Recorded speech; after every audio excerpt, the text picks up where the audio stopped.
ఏ శుభకార్యానికైనా శుభారంభం. So more than 600 పైన చిత్రాలు, 43 సంవత్సరాల ఇండస్ట్రీకి వచ్చి ఏమనిపిస్తుంది ఈ జర్నీని చూస్తుంటే? ఎటువంటి సపోర్ట్ లేకుండా జయశీల అనే ఒక ఆడ వ్యక్తి ఇండస్ట్రీని ఒక సపోర్ట్ లేకుండా స్టెప్ బై స్టెప్ కష్టపడుకుంటూ తిన్న రోజులు ఉన్నాయి. నేను తెచ్చుకున్న డబ్బు అయిపోయింది అయినా కూడా పాపం అక్కడ రంగరాజపురంలో మన ఆంధ్ర వాళ్ళే, గుంటూరు అటు సైడ్ వాళ్ళేమో పెద్ద కొట్టు పెట్టుకుంటారు ఇడ్లీ, అది డబ్బు లేకపోయినా ముందు పంపించేవాళ్ళు. అట్లా స్టెప్ బై స్టెప్ వచ్చి అలా వచ్చేసాను.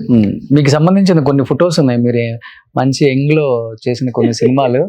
ఇప్పుడు ఆడియన్స్ ఒకసారి ఓహో ఈమె అనుకోవడానికి, అది యువతరం కదిలిందిలో మాదల రంగారావు గారు బుర్రకథ. ఇది మరో మలుపు వేజల సత్యనారాయణ గారు, ఇది పద్మనాభం గారితో ఇంత కూడా చేశారు. మంచి romantic.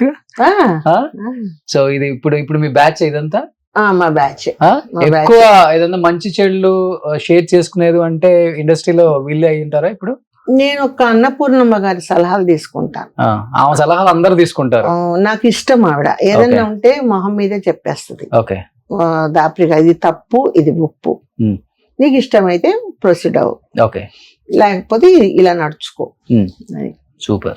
So next Madala Rangarao గారు నాకు మంచి పేరు ప్రఖ్యాతులు తెచ్చి పెట్టిన మా ప్రొడ్యూసర్, మా హీరో, ఓకే, మా అల్లుడు. ఫస్ట్ గా నన్ను అత్త అని పిలిచాడు. ఓకే, ఎందుకు అత్త క్యారెక్టర్ ఎందుకో మరి మా ఇది అన్నమాట. చాలా మంచి వ్యక్తి. కాదు, మీరు చూసే విధానంలోనే భలే ఉంటుందండి ఆ కవ్వింపు. చూడండి.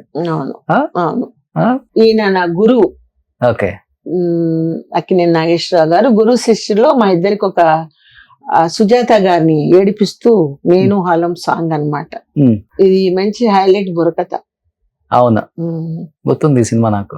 అందాల కూతురున్నది, దానెవ్వనమంతా చిందులాడ ఊరుకున్నది, అరే నడుము చూడు, నడుము అందము చూడు, నడుముకు దగ్గ నాదుడు లేడు, అదనమాట. అది ఇంత దూరం వచ్చారు కదా.